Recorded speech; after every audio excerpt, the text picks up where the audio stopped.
She had been in the chair for 90 minutes when I first filed a notation I had never filed before. The notation was simple. It read, "Subject has not requested a pause." I flagged it as anomalous and moved on, because in 22 years of intake processing at the Kelvorn Annex, I had never had to flag it at all. Every subject requested a pause before the first hour ended. It was not a rule. It was physiology. The chair, the light array, the sustained monotone questioning, these were not torture. They were calibration. The body reads them as threat regardless of intent, and a body reading threat demands relief. 90 minutes was the outer edge of what I had ever observed without a pause request. I had observed it twice in 2 decades, both times from trained military personnel whose records I had reviewed in advance. Sarah Vane's record said, civilian, 29 standard years, no military service. Occupation listed as logistics coordinator, mid-tier freight routing, Vithani Human Trade Corridor. She had been flagged for processing after a cargo discrepancy, a clerical matter. My team behind the observation glass had drawn the short rotation. One of them, a junior analyst named Preth, had audibly groaned when the intake docket arrived. That was before the 90-minute notation. I want to be precise about the session design, because precision matters when I explain what happened. The Kelvorn Annex uses a 4-tier escalation structure for civilian intake. Tier 1 runs 0 to 40 minutes. Ambient environmental calibration, baseline questioning, standard light array at rest frequency. Tier 2 runs 40 to 90. Light frequency elevated, questioning cadence increased, ambient temperature dropped 4 degrees. These 2 tiers are considered the complete session for civilian subjects. No civilian had ever required Tier 3. Tier 3 runs 90 minutes to 3 hours. The light array shifts to a pulse pattern our medical staff describe as cognitively fatiguing. The questioning becomes nonlinear. Topics reintroduced out of sequence, designed to force the subject to track multiple narrative threads simultaneously. The ambient sound profile introduces a low-frequency undertone that sits below conscious hearing but registers in the autonomic nervous system as a sustained minor alarm. Our protocols note that trained military subjects typically request relief between minutes 90 and 110 of Tier 3. Civilian subjects, in the theoretical event one ever reached it, were expected to request relief or demonstrate physiological distress within minutes. At minute 112 of Tier 3, I filed a second notation. Subject has not requested a pause, vitals resting. I stared at the biometric readout for a long time before I sent it. Her pulse had dropped 4 beats per minute since the session began. I called through to Preth and told him to run a calibration check on the biometric sensors. He ran it. The sensors were functioning correctly. Resting heart rate at intake had been 61 beats per minute. It was now 57. Her cortisol markers should have been climbing steadily through Tier 2 and sharply through Tier 3, plateaued at a level our reference tables listed as moderate exertion, non-threatening context. The kind of cortisol reading I would expect from a subject who had been asked to carry a moderately heavy object across a room.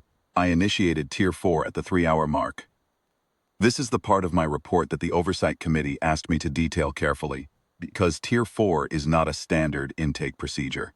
It exists in our protocol library as a theoretical construct for use against senior hostile military intelligence assets, pending committee authorization, and I did not have committee authorization. I authorized it myself on the record, because the alternative was to terminate a session that had produced no finding and file an inconclusive report on a cargo discrepancy. I want the committee to understand that decision in context. I had never in 22 years produced an inconclusive report on a cargo discrepancy. Tier 4 eliminates the undertone from the ambient sound profile and replaces it with a recorded audio corpus. Fragmented transmissions, partial distress calls, unintelligible voices at low volume.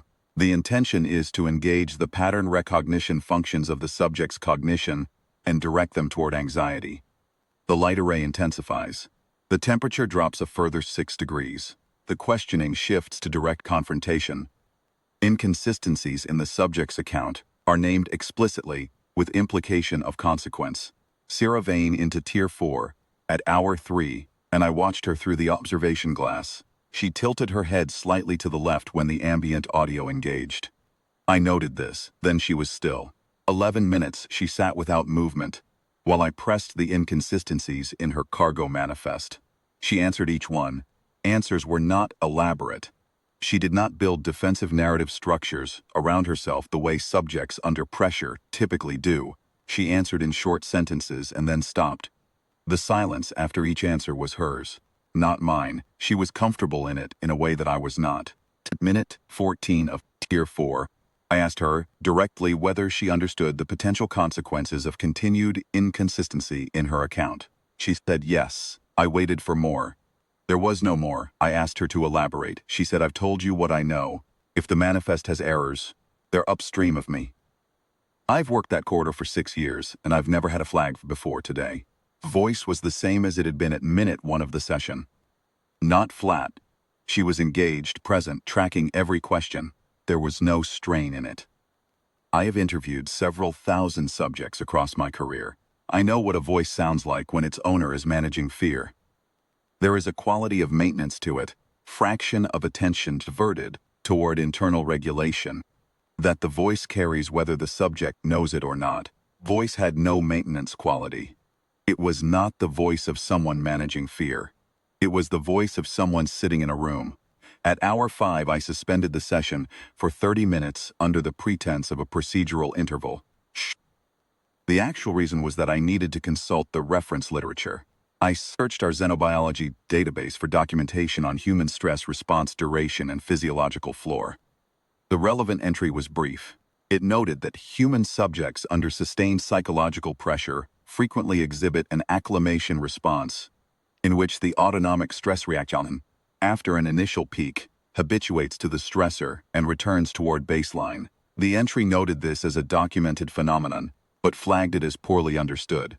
The final line read, long-duration threshold for human acclimation response, not established.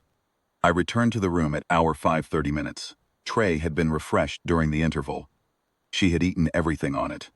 I ran Tier 4 for another full hour.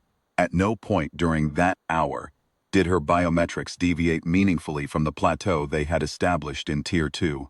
At no point did she request relief, legal representation, medical attention, or cessation. At no point did her voice acquire the maintenance quality. She tracked every nonlinear question thread I introduced.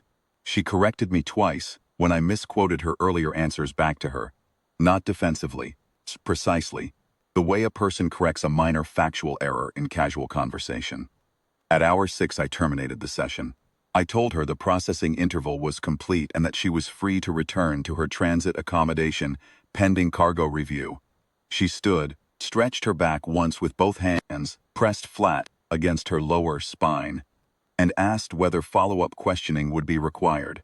I said it was possible pending review. She said, "That's fine. I'm here for 3 more days."